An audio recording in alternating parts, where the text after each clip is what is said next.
The cantina smelled like cheap alcohol and recycled air. Daehyun sat alone in the corner booth, staring at the half-empty glass in front of him. His shoulders ached from loading cargo containers all day. His back hurt. His whole body felt old even though he was only 47. Space travel did that to a person. He counted the credits on his datapad, barely enough to refuel his ship and buy supplies for the next run. The numbers glowed in the dim light, mocking him. Another week of hard work, another handful of credits that disappeared too fast. This was his life now. Haul cargo from one station to another, sleep in his cramped ship, wake up and do it again. The noise of the cantina washed over him. Aliens of every species filled the space, laughing and talking in dozens of languages. Helios 9 was a neutral trade station, a place where everyone came to do business. Humans were common here, but not exactly respected. Most species saw humans as average. Not strong like the Kravex, not smart like the Tertians, not fast like the Shin, just humans. Unremarkable. Daehyun preferred it that way. Being unremarkable meant being left alone. A small shadow appeared beside his table. He looked up, annoyed. A child stood there, staring at him with enormous violet eyes. She was tiny, barely reaching his elbow if he stood up.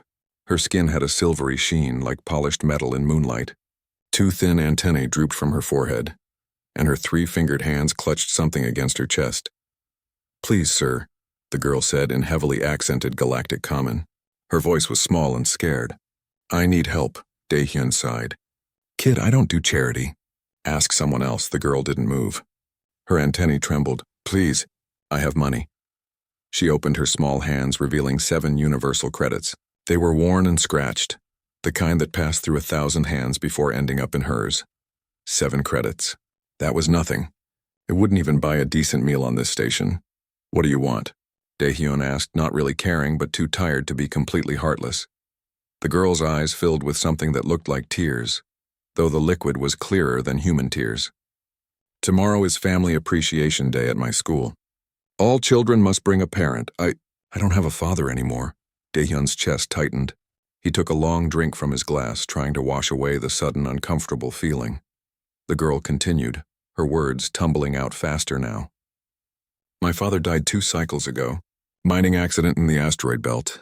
My mother works all the time. 3 shifts. She can't take time off or we won't have enough credits for rent. I saved all my money. 7 credits. It's everything I have. And you want what from me?" Daehyun already knew the answer. He didn't want to hear it. "Please be my father. Just for one day. Just tomorrow." The other children, they all have fathers. They laugh at me. They say I'm incomplete. In my culture, a child without parents is broken. Her voice cracked on the last word. Daehyun closed his eyes. Behind his eyelids, he saw another girl. Black hair, brown eyes, a smile that could light up a room. Hana, his daughter. "Past tense. Always past tense now, I can't help you," he said roughly. "Find someone else." "Please," the girl whispered. "I asked 12 people already. They all said no. You're the last human I could find. My teacher says humans are kind. She says humans help people even when it's hard. Please prove her right." Something in those words dug into Daehyun's chest like a knife. Humans are kind. Were they, was he? He hadn't been kind in a long time. Kindness was a luxury he couldn't afford. Kindness hurt too much. The girl placed the 7 credits on his table.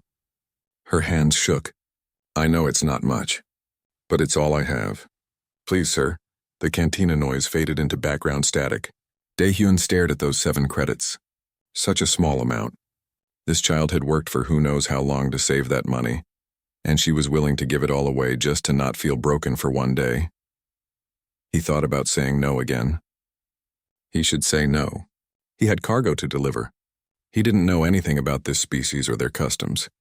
He definitely didn't know how to be a father anymore.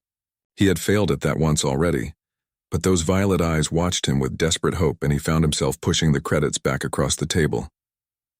"Keep your money," he heard himself say. The words came out before he could stop them. "What time tomorrow?" The girl's antennae shot straight up. Her whole face transformed with joy. "Really? You'll do it?" "Oh, thank you, thank you." She started to cry for real now, those clear tears running down her silver cheeks. "Yeah, well, don't get too excited," Daehyun muttered. "I'm not good with kids, and I don't know anything about your people. I'll teach you." The girl bounced on her feet, suddenly full of energy. I'll teach you everything. My name is Lyra, what's yours? Dae-hyun. Dae-hyun, Lyra repeated carefully, getting the pronunciation almost right. That's a good name. A strong name. My father's name was Kale, he was strong too. Not as big as you, but strong here. She touched her chest where her heart would be. Dae-hyun shifted uncomfortably. Look, kid, Lyra, I'll show up tomorrow, but that's it. One day, then I'm gone. I have work. You understand? Lyra nodded eagerly. One day? That's all I need. One day to not be broken. She told him where to meet her the next morning, gave him the address 3 times to make sure he remembered, then practically skipped away into the crowd. Dae-hyun watched her go, feeling like he had just made a terrible mistake. He finished his drink in one bitter gulp and stared at the 7 credits still sitting on his table. Lyra had forgotten to take them with her. Or maybe she left them on purpose, payment for a service he had agreed to provide. Dae-hyun picked up the credits slowly. They were warm from being clutched in small, nervous hands. He put them in his pocket, telling himself he would give them back tomorrow. Tomorrow. He had just agreed to pretend to be someone's father for a day. The irony burned. He couldn't save his own daughter, but maybe he could help some alien kid get through one day at school. He stood up, paid for his drink, and walked back to his ship alone. The credits in his pocket felt heavier than they should. 7 credits. Such a small amount. Such an enormous weight. Dae-hyun didn't sleep well. He kept waking up, checking the time, wondering if he should just leave the station before morning. Nobody would blame him. He didn't owe that kid anything. 7 credits weren't binding contract. But every time he thought about firing up his ship's engines and disappearing into space, he saw those violet eyes. That desperate hope, and he stayed in his bunk staring at the metal ceiling until his alarm finally went off. He met Lyra outside her quarters at dawn. The lower levels of the station were quieter at this hour. The lights were dimmer here than in the upper commercial districts. Everything looked worn and tired. Rust stains marked the walls. The air recyclers hummed with a sound that said they needed maintenance nobody could afford. Lyra stood waiting outside a door that was smaller than the others, clearly modified for her species. She wore what must have been her best clothes, a simple tunic in dark blue, patched carefully at the elbows. Clean but old, her antennae were pointing straight up, quivering with nervous excitement. "You came," she said when she saw him. "I was afraid you wouldn't come." "I said I would." Dae-hyun felt awkward standing there. He had no idea what to do with his hands. "So, what now?" Lyra pulled out a small bag. "First, I teach you about my people. The school is in Sector 4. We have time while we walk." She started moving, and he followed, his long human legs taking 1 step for every 3 of hers. "My people are called Valeri," Lyra explained as they walked through the station corridors. "We're from the Valis system. Do you know it?" Dae-hyun shook his head. He knew cargo routes and fuel stations, not cultural histories. "It's very far from Earth," Lyra continued. "Our world is smaller than yours. That's why I'm small. Less gravity. We live longer than humans, but we grow up slower. I'm 9 cycles old, but in human years that's like being 14. You seem younger," Dae-hyun observed. "Because I'm small," Lyra said matter-of-factly. "Everyone thinks that. But I understand things. I understand that my father is gone forever. I understand that my mother is tired all the time. I understand that you're sad too, even though you try to hide it." Dae-hyun stopped walking. "What makes you say that?" Lyra looked up at him with those 2 wise eyes. "Your eyes are the same as my mother's, like something important broke inside and you're just carrying the pieces around." The words hit harder than they should. Dae-hyun cleared his throat and started walking again. "Tell me more about the school thing. What do I need to do?" Lyra seemed to understand she had touched something painful. She started talking faster, filling the silence with information. "Family Appreciation Day is our most important school event. Children and parents do activities together. We make traditional crafts. We share family stories. There's a greeting ceremony at the beginning." "Greeting ceremony?" That sounded complicated. "It's easy," Lyra demonstrated, placing her 3-fingered hand over her heart, then extending it toward him, palm up. "The parent does the same, and then we touch palms. It means my heart is open to yours. It's how Valeri families show connection." Dae-hyun tried to copy the gesture. His movements were clumsy, but Lyra smiled encouragingly. "Good. You learn fast." Oh, and you should know some words in my language. When someone asks how you are, you say Sylvan, it means I am well. When someone thanks you, you say Keshnara, which means it was my honor. They walked through the station, Lyra chattering about her culture, her school, her friends. Her teacher was named Instructor Hana.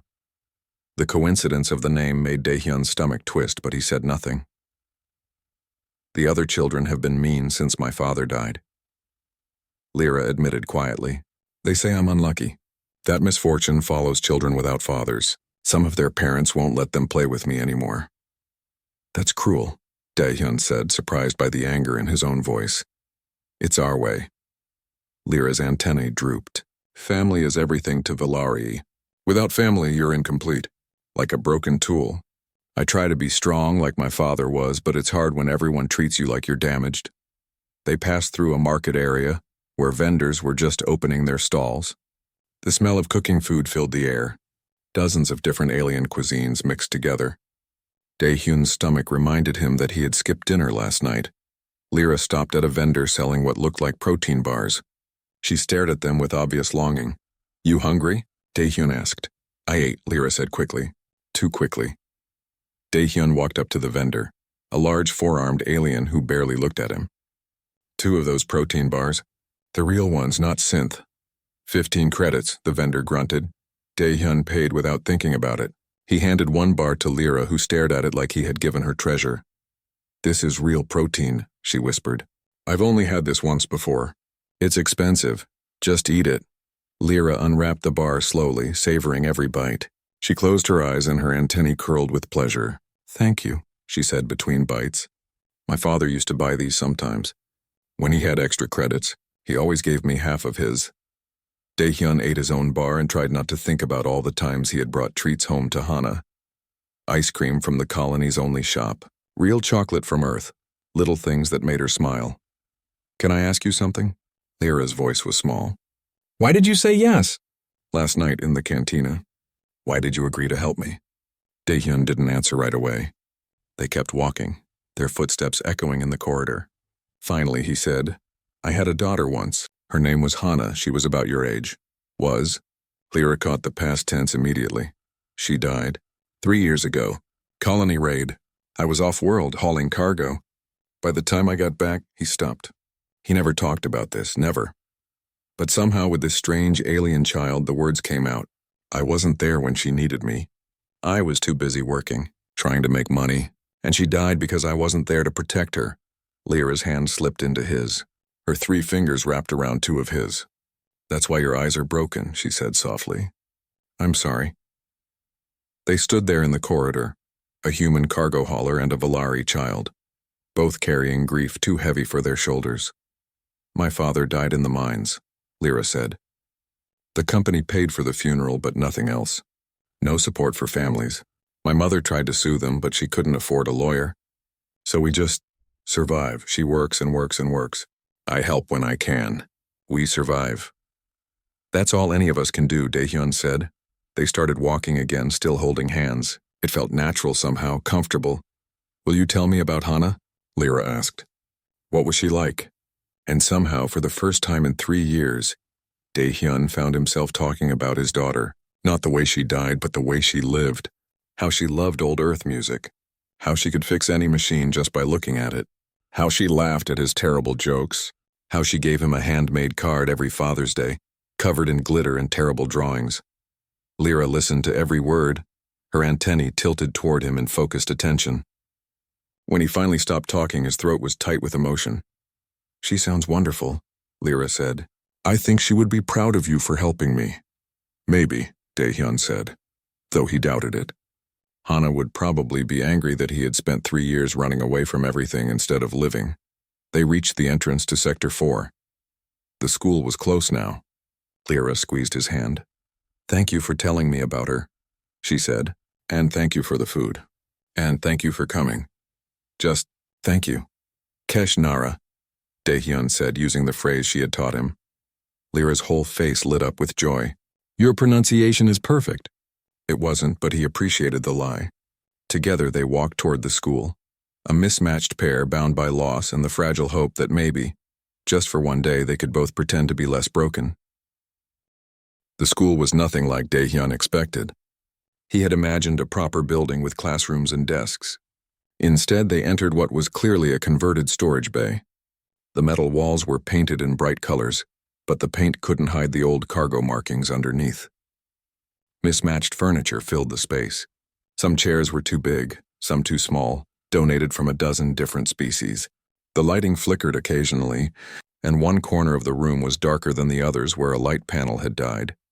But the Valari families who filled the space didn't seem to notice the poverty around them. Or maybe they were just good at pretending. Dozens of Valari children ran around, their antennae waving excitedly. Parents stood in clusters talking and laughing. The adults were all roughly Lyra's size, which made Daehyun feel like a giant. He was easily twice as tall as most of them, and probably 3 times their weight. He had to duck to get through the doorway. The moment they entered, the noise stopped. Every head turned toward them. Every conversation died. Dozens of violet eyes stared at the human standing next to Lyra. Daehyun felt his shoulders tense. He knew that look, that mix of surprise and suspicion. The look that said, "You don't belong here." Lyra's hand tightened around his. He looked down and saw her antennae were flat against her head, a sign of fear or stress. But she lifted her chin and walked forward, pulling him with her. An elderly Valari woman approached. She was smaller than the others. Her silver skin marked with age, but she moved with authority. "This had to be the teacher." "Lyra," the woman said warmly. "I'm so happy you came." Then she looked up at Daehyun, way up, and her expression shifted to surprise. "And who is this?" "This is Daehyun," Lyra said, her voice steady despite her obvious nervousness.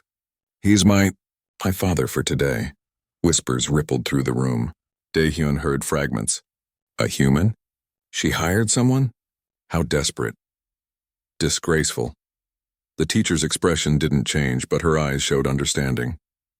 "Welcome, Daehyun. I am Instructor Hana. We are honored to have you join us for Family Appreciation Day." The name hit him again. Hana. His daughter's name. He managed to nod. "Thank you for having me." His galactic common was rough compared to these people, but understandable. Instructor Hana gestured to the room. "Please find a place to sit. We will begin the opening ceremony soon." Lyra led him to a corner where there were fewer people. She had chosen the spot carefully, Daehyun realized. Away from the main groups, where they wouldn't be in anyone's way. The other children and parents gave them a wide space. One mother actually pulled her child away when they got too close. The child had been waving at Lyra, but the mother's face was cold and disapproving. "It's okay," Lyra whispered. "That's just how they are," but it wasn't okay.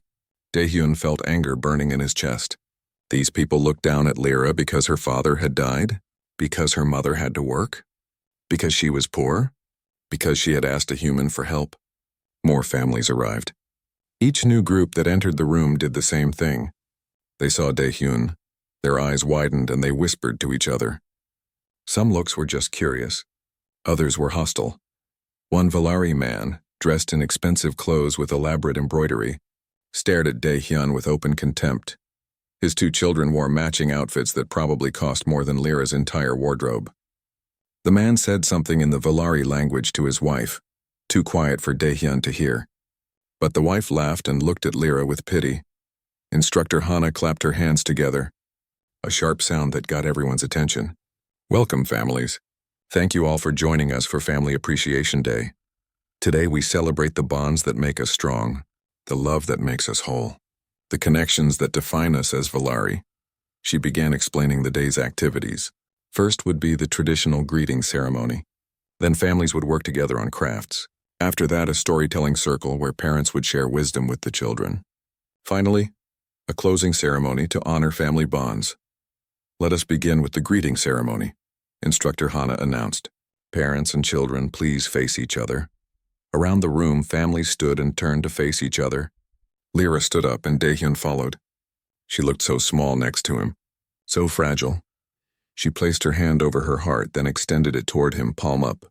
"My heart is open to yours," she said in Galactic Common so he would understand. Daehyun copied the gesture, his large human hand dwarfing hers. "My heart is open to yours," he repeated. Their palms touched. Hers was cool and smooth. His was warm and rough from years of manual labor. For a moment they stood like that, connected. Around them, other families completed the same ritual, but Daehyun barely noticed. He was looking at Lyra's face, at the pure happiness there, and something inside his chest cracked open. Just a little, the craft activity was more challenging. Each family received materials to create traditional Valari wind chimes. The pieces were small and delicate, meant for Valari hands. Daehyun's fingers felt like clumsy sausages as he tried to thread tiny beads onto thin wire. Like this, Lyra said patiently, demonstrating for the third time. She never got frustrated with him, never showed embarrassment at his awkwardness. Other families were finishing their chimes quickly, creating elaborate designs. The wealthy man and his children had already completed theirs. A beautiful piece with complex patterns. The man kept glancing at Daehyun and Lyra's clumsy work with obvious disdain. Daehyun tried harder, focusing all his attention on the tiny pieces. His hands were made for lifting cargo, not delicate art, but he kept trying because Lyra was trying so hard to help him. Finally, they completed their chime. It was simple, almost crude compared to the others. But when Lyra held it up and the pieces clinked together, she smiled like it was the most beautiful thing in the world. "We did it together," she said. "That makes it perfect." The storytelling circle was next. Families sat in a large circle, and parents took turns sharing stories or wisdom with the children. The wealthy man went first, telling an elaborate tale about his family's ancient lineage, his successful business, his children's achievements. His kids sat up straight, proud and perfect. Other parents followed. Stories of family honor, tales of success, lessons about maintaining tradition and status. Then Instructor Hana looked at Daehyun. "Would you like to share, Daehyun?" Every eye in the room turned to him. The wealthy man's expression was smug, like he was expecting Daehyun to embarrass himself and Lyra. Daehyun almost said no. He wasn't good with words. He didn't have inspiring stories about success and honor, but he felt Lyra's hand slip into his again, trusting and hopeful, and he found himself standing up. He didn't know what he was going to say until the words came out. "I'm not Valari," he began. His voice was rough but clear. "I don't know all your customs or traditions, but I know about family. I know about loss." He looked around the circle, meeting eyes that couldn't look away. "I had a daughter. She died 3 years ago. I wasn't there when she needed me. I've spent 3 years running from that pain, living alone, pushing everyone away." The room was completely silent now. Even the children had stopped fidgeting. Yesterday, Lyra came to me in a cantina. She offered me 7 credits. Everything she had. She asked me to be her father for 1 day because she was afraid of being alone, afraid of being judged as incomplete. He felt anger rising in his voice now.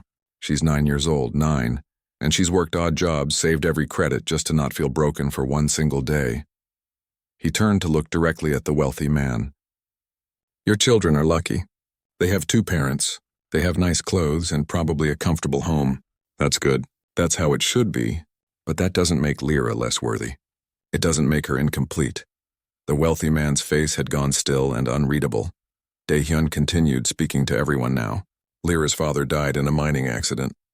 Her mother works 3 shifts just to keep a roof over their heads. Lyra comes to this school every day, knowing some of you won't let your children play with her, knowing you whisper about her, and she still shows up. That takes more courage than anything I've ever done. He looked down at Lyra, whose eyes were shining with tears. Family isn't about having 2 parents or nice clothes or ancient lineage. Family is about showing up. It's about being there even when it's hard. Lyra shows up every day for her mother. Her mother shows up every day for her. That's real family. That's real strength. Daehyun sat down abruptly, his heart pounding. He had said too much. Probably ruined everything. The silence in the room was suffocating. Then Instructor Hana started clapping. Slow at first, then faster. A few other parents joined in. Not everyone, but some. The wealthy man didn't clap, but he wasn't looking smug anymore. He was staring at his own children, his expression troubled. Lyra threw her arms around Daehyun's waist, hugging him tightly. "Thank you," she whispered. "Thank you for seeing me." The rest of the activities passed in a blur. Some families remained distant, but others approached Lyra and Daehyun with new warmth. A few parents even apologized quietly to Lyra for their previous coldness.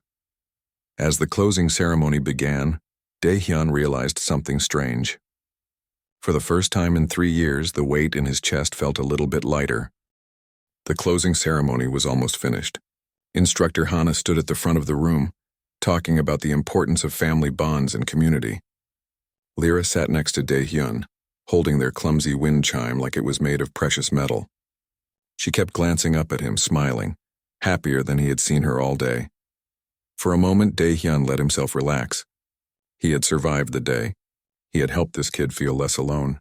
Tomorrow he would go back to his ship, back to his empty life. But at least he had done one good thing. That's when the alarm started. A harsh, blaring sound cut through the room. Red warning lights began flashing on the walls. The pleasant atmosphere shattered instantly. Children screamed. Parents jumped to their feet. Instructor Hana's face went pale. The station's intercom crackled to life. A mechanical voice, flat and urgent, filled the air. Emergency. Catastrophic system failure in Section 7. Toxic gas leak detected. All personnel must evacuate immediately. Section 7 is now under quarantine. Repeat, Section 7 is under quarantine. Section 7. Dae-hyun's mind raced through the station layout. Section 7 was the recycling and waste management area, the lowest level, where the poorest workers labored in the worst conditions. Lyra's face went from happy to terrified in an instant. Section 7, she whispered. That's where my mother works. Before Dae-hyun could respond, Lyra was on her feet, running toward the door. He lunged forward and caught her, his hands wrapping around her small shoulders. Let me go. Lyra struggled against his grip, her voice breaking. My mother is down there. I have to help her. You can't, Dae-hyun said firmly. It's too dangerous. I don't care. Tears streamed down Lyra's silver face. She's all I have. Let me go. Around them, the room had erupted into chaos. Parents were grabbing their children, rushing for the exits. No one was thinking about Section 7 or the people trapped there. They were thinking about getting their own families to safety. Instructor Hana was trying to maintain order, her voice calm but strained. Everyone, please proceed to the emergency shelters in an orderly manner. Children, stay with your parents. The wealthy man who had looked down at them all day pushed past. His children clutched tight. He didn't even glance at Lyra, didn't care that her mother might be dying below them. Dae-hyun held Lyra as she sobbed and fought against him. His mind was already calculating. Section 7 was 4 levels down. The toxic gas was some kind of industrial leak, probably from the chemical processors they used for waste management. Breathing it would kill you in minutes, maybe faster. Station security would respond, but they were always understaffed, and Section 7 was in the poorest part of the station. Response time would be slow. Nobody important lived there. Nobody important worked there. Just the desperate people who took the dangerous jobs because they had no choice. People like Lyra's mother. The room was nearly empty now. Just a few stragglers running for the doors. Instructor Hana approached them, her face full of concern. Lyra, darling, you need to come with me to the shelter, she said gently. No, Lyra screamed. My mother is down there. We have to help her. The security teams will handle it, Instructor Hana said. But even she didn't sound convinced. They all knew how these things worked. The security teams would secure the area. They would make sure the gas didn't spread. They would evacuate the important sections first. By the time they got to Section 7, it might be too late. Dae-hyun looked at Instructor Hana. Take her to the shelter. Keep her safe. What? Lyra stared up at him. What are you going to do? I'm going to Section 7. The words came out before he had fully thought them through. But once he said them, he knew they were true. I'm going to find your mother. No. Lyra's terror shifted. Now she was scared for him. You'll die. The gas will kill you. Maybe. Dae-hyun gently transferred Lyra to Instructor Hana's arms. The teacher took the struggling child, holding her tight. But I'm not going to let your mother die if I can help it. I wasn't there for my daughter when she needed me. I can be there for yours. Please, Lyra begged, reaching for him. Please don't go. I just got you. I can't lose you too. The words hit him like a physical blow. She had known him for less than 24 hours, but somehow she had decided he mattered, that he was worth caring about. When was the last time anyone had felt that way about him? Dae-hyun knelt down so he was eye level with Lyra. He took her small 3-fingered hand in his. I promise I will bring your mother back. Do you understand? I promise. You can't promise that, Lyra sobbed. Nobody can promise that. I just did. Daehyun stood up and looked at Instructor Hana. Keep her safe. The teacher nodded, tears in her own eyes. May the currents guide you, she said in the traditional Valari farewell. Daehyun turned and ran. Behind him, he could hear Lyra screaming his name, begging him to come back, but he didn't stop. He couldn't stop. He had made a promise, and he was going to keep it or die trying. The corridors were chaos. People ran in every direction, some toward the emergency shelters, others toward the docking bays to get off the station entirely. Station security personnel rushed past in the opposite direction, toward Section 7, but there weren't many of them. 3, maybe 4 officers for an entire section of trapped workers. Daehyun ran faster. His legs were longer than most species on the station. His human endurance, built for Earth's higher gravity, meant he could keep running when others would tire. He pushed past slower-moving crowds, jumped over abandoned cargo, and took stairs 4 at a time. He reached the emergency equipment lockers on Level 3. They were supposed to be unlocked in emergencies, but of course they weren't. Cheap locks, cheap station management, cheap everything. Daehyun didn't waste time. He slammed his shoulder into the metal door. Once, twice. The lock broke on the 3rd hit. Inside were emergency respirators. Basic models designed to filter toxins for about 20 minutes. Better than nothing. He grabbed one and strapped it to his face, then grabbed 2 more for survivors. The descent to Section 7 felt like it took forever. Each level was more damaged than the last. The lower you went on the station, the worse the maintenance. By Level 6, the walls were streaked with rust and condensation. The lights were dying, flickering in and out. Section 7 was worse. The air was hazy with yellowish gas. Emergency lights cast everything in a sickly color. Alarms screamed from every direction. The heat was intense, the chemical processors pumping out warmth along with the toxic fumes. Daehyun's respirator kicked in, filtering the air. He could already feel the sting of chemicals on his exposed skin. This stuff was nasty, definitely fatal if you breathed it. Hello? He shouted into the haze. Anyone here? At first, nothing. Then faintly he heard coughing. Voices calling for help. He moved toward the sound, deeper into Section 7. The recycling facility was a maze of pipes and processors. Steam and gas mixed together, reducing visibility to almost nothing. Daehyun navigated by memory and instinct. He had hauled cargo through enough industrial areas to understand the basic layout. Processing stations would be in the center. Worker areas on the edges. The coughing was louder now. He rounded a corner and found them. A group of workers huddled against a wall, trying to stay low where the gas was thinner. Maybe 15 or 20 Valeri, all of them clearly sick from exposure. Their silver skin had taken on a grayish tint. Their antennae hung limp. Help us, one of them gasped when they saw him. Please, the exit is blocked. Daehyun looked where they pointed. A support beam had collapsed, blocking the main corridor. The metal was too heavy to lift, even for him. They were trapped. Is there another way out? He asked. Maintenance tunnel, a woman said, her voice weak. But Nari and Minho are still trapped in Processing Bay 3. The gas is worse there. They were trying to shut down the system when the leak started. Nari? Daehyun's heart jumped. Nari is Lyra's mother? The woman nodded weakly. You know Lyra? Where's Processing Bay 3? She pointed deeper into the facility, into the worst of the gas, into the place where no one would survive without protection. Daehyun handed her one of his extra respirators.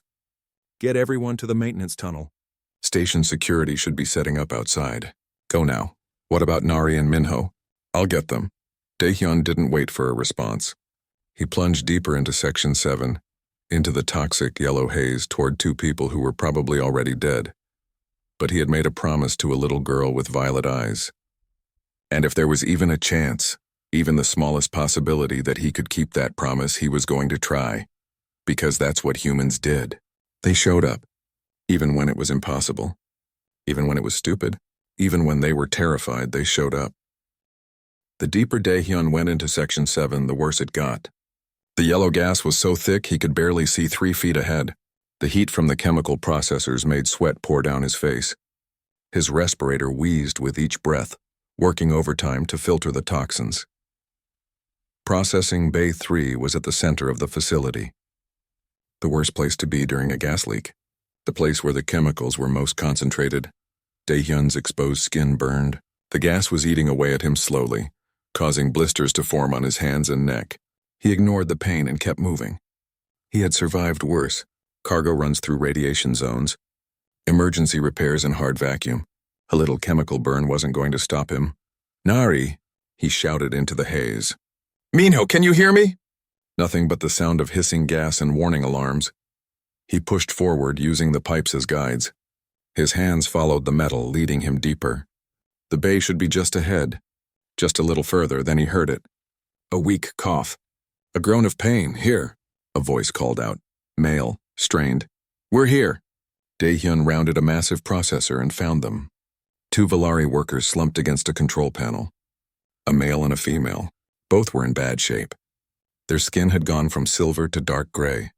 Their antennae hung completely limp. They had been breathing the gas for too long. The male worker looked up as Daehyun approached. "Human?" He gasped in disbelief. "What are you doing here?" "Getting you out." Daehyun knelt beside the female worker. She was unconscious. "Are you Nari?" The male worker nodded weakly. "That's Nari. I'm Minho. We were trying to shut down the system, but the manual override failed. The beam came down and trapped us." Daehyun looked at the beam. It had fallen across the exit, blocking their escape. It was massive, designed to support the weight of the processors above. No way a Valari could lift it. Even for a human it would be difficult, but humans were stronger than most species. Earth's gravity was higher than most worlds. Humans had evolved to handle weight and strain that would break other species. Daehyun pulled off his respirator and handed it to Minho. "Put this on Nari, now." "What about you?" Minho stared at the respirator. "Just do it," Daehyun snapped. Minho's hands shook as he fitted the respirator over Nari's face. The moment the clean air hit her lungs, she gasped and coughed violently. Her eyes fluttered open. They were the same shade of violet as Lyra's. "Who?" she whispered, looking at Daehyun through the respirator mask. "I'm Daehyun. I'm a friend of your daughter." Nari's eyes widened with sudden panic. "Lyra, is she safe?" "Was she at school?" "She's safe. In the emergency shelter with her teacher." Daehyun stood up and approached the fallen beam. "But she's worried about you, so I promised I'd bring you back." He grabbed the beam with both hands. The metal was hot, burning his already damaged skin. He didn't care. He planted his feet, bent his knees, and lifted. The beam didn't move. Daehyun gritted his teeth and tried again. His muscles screamed in protest. His back felt like it would snap. The beam shifted slightly, just an inch, but it wasn't enough. Behind him, Minho was trying to help Nari stand. She could barely move. She had been breathing the gas the longest. Without the respirator, she would have been dead in minutes. Daehyun adjusted his grip and tried a third time. This time he didn't just lift. He roared with effort, every muscle in his body straining. The beam rose. 6 inches, a foot, enough, go, he shouted. "Get under it, now!" Minho half carried, half dragged Nari toward the opening. They scrambled under the beam. Daehyun's arms were shaking. He couldn't hold it much longer. The weight was too much even for human strength. "Clear," Minho shouted. Daehyun let go. The beam crashed down with a sound like thunder. He stumbled backward, gasping for breath. Big mistake. The toxic gas hit his lungs immediately. It felt like breathing fire. He doubled over, coughing violently, his vision blurring. Nari pulled off the respirator and tried to give it to him. "Take it, you need it." "No," Daehyun pushed it back to her. "You're in worse shape. Just get moving. The maintenance tunnel. That way." He pointed, then coughed again. His lungs felt like they were being shredded from the inside. "I'm not leaving you," Nari said. Even weak and poisoned, her voice was firm. Stubborn. Now he knew where Lyra got it from. "You have a daughter who needs you," Daehyun managed to say between coughs. "Go," Minho grabbed Nari's arm. "He's right. We have to go now. He bought us time. Don't waste it." Nari looked at Daehyun with tears in her eyes. "Thank you," she whispered. "Tell Lyra I love her. Tell her yourself," Daehyun said. "Now go," they went. Minho supporting Nari, moving as fast as they could through the toxic haze. Daehyun watched them disappear, then started moving himself. His legs felt weak. His lungs burned with every breath. But he kept moving. The maintenance tunnel was supposed to be nearby. If he could just reach it. Just keep moving a little longer. His vision was getting darker. The gas was in his system now, doing damage with every second. He could feel his body trying to shut down. His human physiology was fighting hard, but it couldn't fight forever. He stumbled and caught himself against a pipe. Hot metal burned his hand. He barely felt it. Everything was starting to feel distant, disconnected. He thought about Lyra, about her violet eyes and her desperate hope, about the 7 credits she had offered him, about how much courage it took to ask a stranger for help. He thought about Hannah, his daughter, how he had failed her, how he hadn't been there when she needed him most. Maybe this was his chance to make it right. Maybe saving Lyra's mother was his way of making up for not saving his own daughter. It didn't make logical sense, but in his oxygen-deprived brain it felt true. His legs gave out. He collapsed to the floor. The metal was cold against his cheek. Above him the processors hissed and groaned.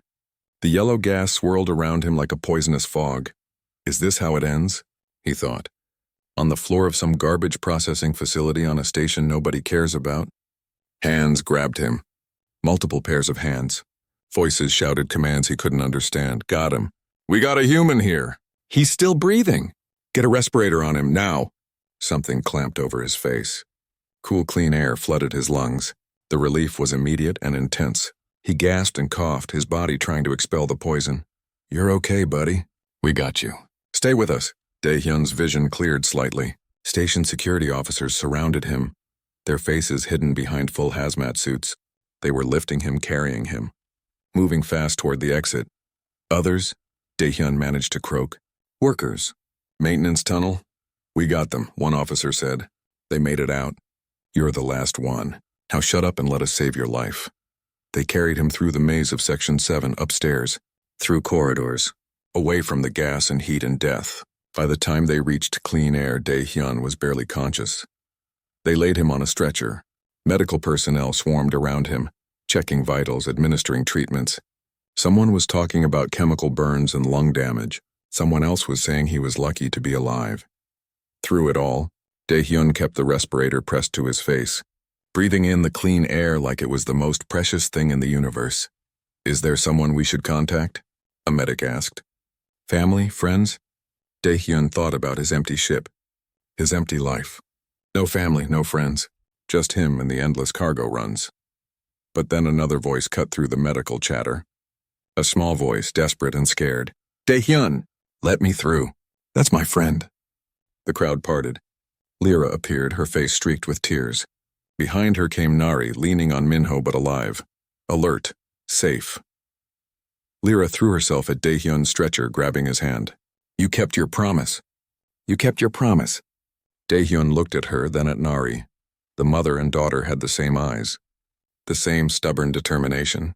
Nari was crying, reaching out to touch her daughter's face like she couldn't believe she was real. Thank you, Nari said to Dae-hyun. Her voice was hoarse from the gas, but clear, strong. You saved my life. You gave me back to my daughter. Dae-hyun tried to speak, but his throat was too damaged. Instead, he just squeezed Lyra's hand. You're going to be okay, a medic said. The damage is significant, but not permanent. You'll recover. As they wheeled him toward the medical bay, Lyra held his hand the entire way. Nari walked beside the stretcher, one hand on her daughter, the other resting on Dae-hyun's arm. For the first time in 3 years, Dae-hyun didn't feel alone, and despite the pain, despite the burns and the damaged lungs, despite everything, he smiled. The medical bay was cleaner than most places on Helios 9, but it still had that worn-down feeling. The equipment was functional but old. The beds were comfortable enough. The staff worked hard with what they had. Dae-hyun woke up in one of those beds with his throat feeling like sandpaper and his skin covered in bandages. Every breath hurt. Every movement reminded him that he had done something incredibly stupid and somehow survived. The first thing he saw was Lyra. She was curled up in a chair beside his bed, fast asleep. Her small body was twisted at an uncomfortable angle, her antennae drooping in exhaustion. She still held his hand even in sleep. The second thing he saw was Nari. She sat in another chair on the other side, also asleep. Her face was less gray than before, but she looked exhausted. Her work clothes were still stained with chemical residue. Dae-hyun tried to sit up. Bad idea. Pain shot through his chest and back. He gasped and fell back against the pillows. The sound woke both of them instantly. Lyra's eyes snapped open. Daehyun, you're awake. Shh, Nari said gently, but she was smiling. Not so loud. He needs rest. Water, Daehyun croaked. His voice sounded like grinding metal. Nari quickly poured water from a pitcher beside the bed. She helped him drink, supporting his head carefully. The water felt like heaven against his damaged throat. How long? He managed to ask. 2 days, Nari said. You've been unconscious for 2 days. The doctor said your body needed time to heal from the chemical exposure. 2 days. He had lost 2 days. His ship was probably accumulating docking fees he couldn't afford. His employer was probably looking for another hauler. His whole life was sitting in orbit, waiting for him to come back. But when he looked at Lyra's face, at her relief and joy that he was awake, he couldn't bring himself to care about any of that. You're a hero, Lyra said, her voice full of awe. Everyone is talking about you. The human who ran into the poison to save people. They're calling you brave and fearless and amazing. Daehyun snorted, then immediately regretted it because it hurt. I'm not a hero. Just stupid. You're my hero, Lyra said firmly. You saved my mother. You kept your promise. Nari reached out and took his other hand. Her 3 fingers wrapped around his, gentle but firm. You gave me back my life. You gave my daughter back her mother. How can we ever thank you? You don't have to, Daehyun said. I couldn't let her lose you. The door to his room opened. A station official entered, dressed in a neat uniform that looked expensive compared to the poverty of the lower levels. He had the bearing of someone important, someone who made decisions. Mr. Daehyun, the official said, nodding respectfully. I'm Station Manager Taemin. I wanted to personally thank you for your actions during the emergency. Daehyun grunted. Just did what needed doing. You saved 17 lives, Taemin continued, including 2 of my maintenance supervisors. You went into a toxic environment without proper protection and brought people out alive. That's not just anything. Is everyone okay? Daehyun asked. The other workers? All recovering. Some have chemical damage like you, but everyone will live. Because of you. Taemin pulled out a data pad. The station is prepared to offer compensation for your medical expenses and a reward for your heroism. I don't want money. The words came out automatically. Taemin looked surprised. Mr. Daehyun, you're a cargo hauler. Surely credits would be useful. Daehyun thought about his empty ship and his lonely life, about how he had spent 3 years running from everything that mattered. Use the money to fix Section 7 properly, so this doesn't happen again, and maybe pay the workers down there a living wage. Taemin's expression shifted to something like respect. I'll see what can be done. But the station wants to recognize you. News of your rescue has spread throughout Helios 9. Humans are being treated with new respect. People are asking questions about the conditions in Section 7. You've started something important here. After Taemin left, more visitors came. Minho, the other worker Daehyun had saved, brought food from his family. Other Valari workers from Section 7 stopped by to say thank you. Instructor Hana visited, bringing a card signed by all the children from Lyra's school.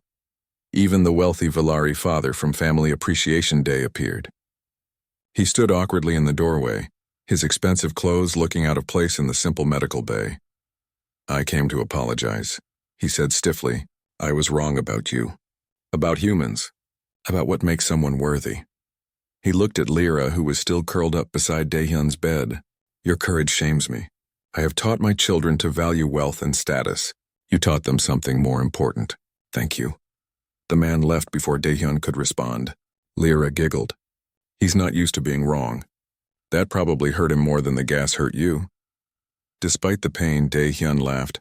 Over the next few days as he recovered, Daehyun watched something change on the station. Humans who worked on Helios 9 walked a little taller. They were greeted with nods instead of dismissal. The story of the rescue had spread, and with it came a new understanding. Humans weren't the strongest species. They weren't the smartest or the fastest, but they had something that mattered more. They had the ability to choose kindness even when it was dangerous. They had the courage to act when others hesitated. They showed up. News reporters from various galactic networks requested interviews. Daehyun refused them all. He didn't want to be famous. He just wanted to heal and figure out what came next. It was Nari who brought up the difficult topic. She visited alone one evening after Lyra had finally gone home to sleep in her own bed. "You'll be leaving soon," Nari said. It wasn't a question. "Eventually." Daehyun looked at his bandaged hands. "I have a ship, a job. Can't stay here forever. Lyra will be heartbroken." Nari's voice was soft. "She's attached to you. She talks about you constantly. About how you're her friend, her protector, her—" "I'm not her father," Daehyun said quickly. "No," Nari agreed. "But you're something. Something important to her. To both of us." They sat in silence for a moment. Outside the window, the station's artificial night cycle dimmed the lights. Somewhere out there, his ship waited in its docking bay. Empty. Cold. Ready to take him away from here. "I had a daughter," Daehyun said suddenly. "Hana, she died 3 years ago. I've been running ever since. Just taking cargo jobs. Moving from place to place, never staying anywhere long enough to feel anything." "And now?" Nari asked gently. "Now I don't know." Daehyun looked at her. "Your daughter offered me 7 credits to be her father for 1 day. I thought it would be simple. Show up, pretend for a few hours, leave. But it wasn't simple." "Nothing about Lyra is simple," Nari smiled. "She has that effect on people. She's determined and stubborn and sees the best in everyone, even when they don't deserve it. She deserves better than a broken-down cargo hauler who couldn't save his own kid. She deserves someone who shows up," Nari said firmly. "Someone who keeps promises. Someone who would run into poison to save her mother. That sounds like you to me." Daehyun wanted to argue, but he was too tired. His body ached. His heart ached. Everything ached. "I contacted my employer," he said finally. "Negotiated a new contract. Regular runs to and from Helios 9. Extended layovers. I'll still work, but I'll be around more. If that's okay with you." Nari's face lit up with joy. "Okay? Daehyun, that's wonderful." "I'm not promising anything," he said quickly. "I'm not trying to replace Lyra's father. I can't do that. But maybe I can be something, a friend. Someone who shows up. That's all anyone can ask," Nari said. She stood up and leaned down to kiss his forehead gently. "Thank you. For everything." After she left, Daehyun lay in the medical bay bed and thought about the future. About regular trips to Helios 9. About meals with Lyra and Nari. About being part of something again. It scared him, but it also felt right. On his bedside table sat the handmade wind chime from Family Appreciation Day. Lyra had brought it to the medical bay, insisting he keep it. The pieces clinked together softly in the recycled air, making a sound like hope. Daehyun reached out and touched it gently. The crude craftsmanship didn't matter. What mattered was that they had made it together, that someone had wanted to create something with him. For the first time in 3 years, Daehyun thought about tomorrow and didn't feel empty. He thought about tomorrow and felt something like peace. 3 months passed like a dream Daehyun was afraid to wake from. His new contract worked out better than he expected. The runs were profitable enough to cover expenses and save a little on the side. The extended layovers on Helios 9 meant he spent 4 days on the station for every 10 days in space. It was more time with people than he had experienced in years. Most of that time he spent with Lyra and Nari. Dinner became a regular thing. 3 times a week, Daehyun would show up at their small quarters in the lower levels with food he had picked up from various vendors. Nari insisted on cooking at least 1 meal a week, teaching him traditional Valari dishes that he could never quite get right but enjoyed anyway. Lyra's schoolwork improved dramatically. She no longer sat alone during lunch. The other children, impressed by her connection to the hero human, wanted to be her friend. She handled the new attention with grace, never forgetting who had been kind to her before, and who had only changed when it benefited them. Daehyun helped her with homework in the evenings. His knowledge was practical rather than academic, but he knew enough about math and basic science from years of calculating cargo loads and fuel consumption.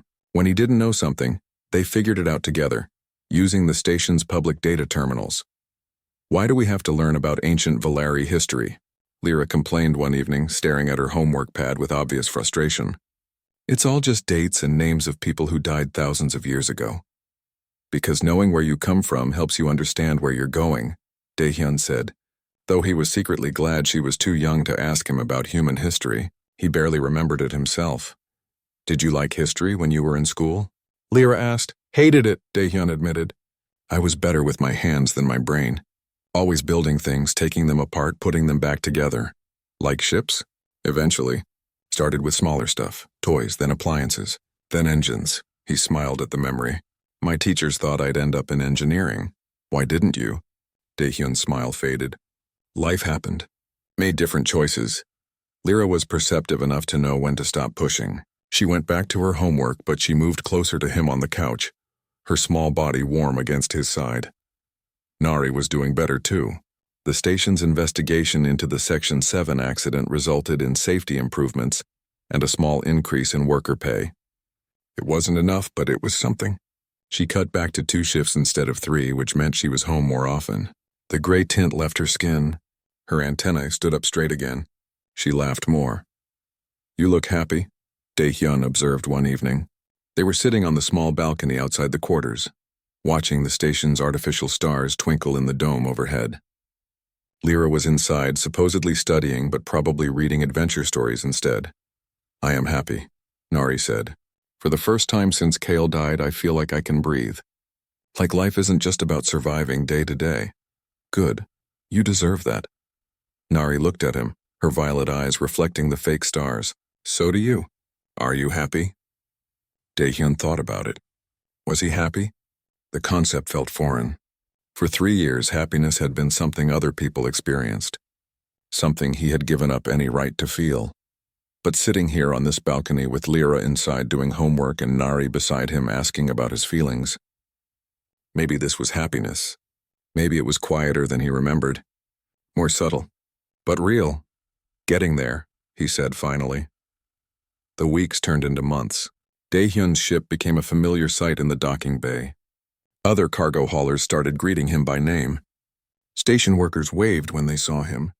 The cantina where he had first met Lyra became his regular spot, and the bartender knew his usual order. He was becoming part of the community. It terrified him. One day, Instructor Hana asked him to speak to her class about space travel and cargo hauling. Daehyun tried to refuse, but Lyra looked at him with those pleading eyes, and he found himself standing in front of 20 Valerii children, trying to explain orbital mechanics in simple terms. Why do humans travel in space? One child asked. You come from just one planet. Most species wait until they have multiple worlds before they start exploring. Humans are curious, Daehyun said. We see something we don't understand and we want to know more. We see somewhere we've never been and we want to go there. It gets us in trouble sometimes, but it also pushes us forward. Are humans the best at space travel? Another child asked. No. Lots of species have better ships, better technology, but humans are adaptable. We figure things out. We don't give up easily. Is that why you saved all those people in Section 7? Lyra asked from her seat. Because humans don't give up? Daehyun looked at her proud smile and bright eyes. I saved those people because they mattered. Because your mother mattered to you and you mattered to me. It's not about being human. It's about choosing to care. The children seemed to understand that. Even the young ones nodded seriously. After class, Instructor Hana thanked him. You're good with them. You should consider teaching. Daehyun laughed. I'm a cargo hauler, not a teacher. You're whatever you choose to be, she said. That's the beauty of life. We get to keep choosing. That evening, as Daehyun walked through the market district, he noticed more changes. A human family had opened a small restaurant serving Earth food. A human engineer had set up a repair shop. More humans were settling on the station, and they were being welcomed now instead of merely tolerated. The story of the Section 7 rescue had spread beyond Helios 9. In galactic academies, it had become a case study about human behavior. Not human strength or intelligence, but human compassion, human stubbornness, human refusal to accept that some people weren't worth saving. Daehyun didn't feel like he deserved the attention, but he couldn't deny the results. Humans across the galaxy were being viewed differently, not as exceptional in physical or mental capacity, but as exceptional in their willingness to try, to help, to show up when it mattered. It was on one of these walks through the market that Daehyun encountered the boy. He was young, maybe 7 or 8 cycles old.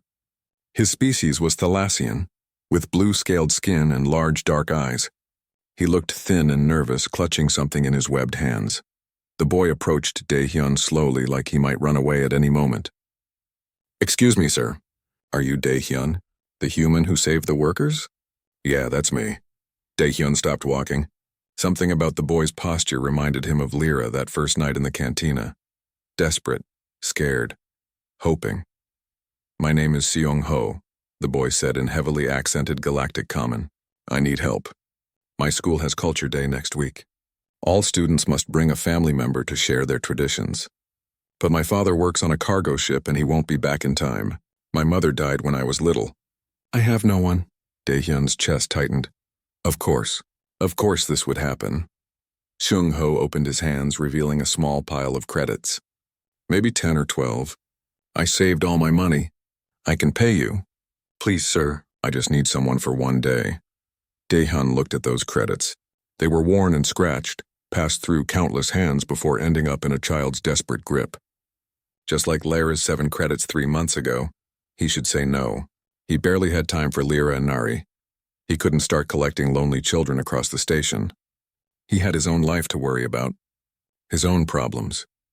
But then he thought about what he had told Instructor Hana's class, about choosing to care, about humans not giving up, about showing up when it mattered. He thought about Lyra's face when he had agreed to help her, how that one decision had changed everything. Keep your money, kid, Daehyun heard himself say. Seong-ho's eyes went wide. Really, you'll help me? Yeah, when's this Culture Day? The boy's joy was immediate and overwhelming. He started talking rapidly about his school and his teacher and what they would need to do. Daehyun listened, feeling both resigned and strangely content. Later that evening at dinner with Lyra and Nari, he told them about Seong-ho. Lyra's face lit up. You're going to help him? Just like you helped me? Seems that way. That's wonderful, Nari said. You're making a real difference here, Daehyun. I don't know about that. I'm just showing up. Sometimes that's enough, Nari said. Sometimes showing up is everything. The day of Seong-ho's Culture Day arrived. Daehyun met the nervous Thalassian boy outside his school, and they went through the same kind of activities he had done with Lyra. It was easier this time. He knew what to expect. He knew how to talk to children who felt broken and alone. Word spread quickly after that. More children approached him. Not many, but enough. A Kravex girl whose parents were in prison, a Tertian boy whose family had disowned him for poor grades, a human child whose parents had died in a shuttle accident. Daehyun couldn't help them all. He wasn't a miracle worker, but he helped who he could. An afternoon here, a school event there, sometimes just showing up to eat lunch with a lonely kid who needed to know someone cared. It became part of his routine. Between cargo runs, between dinners with Lyra and Nari, between his regular life, there were these moments of connection with children who needed someone to show up. He didn't charge money. He didn't want recognition. He just showed up. Other humans on the station started noticing. Some of them began doing the same thing, helping where they could,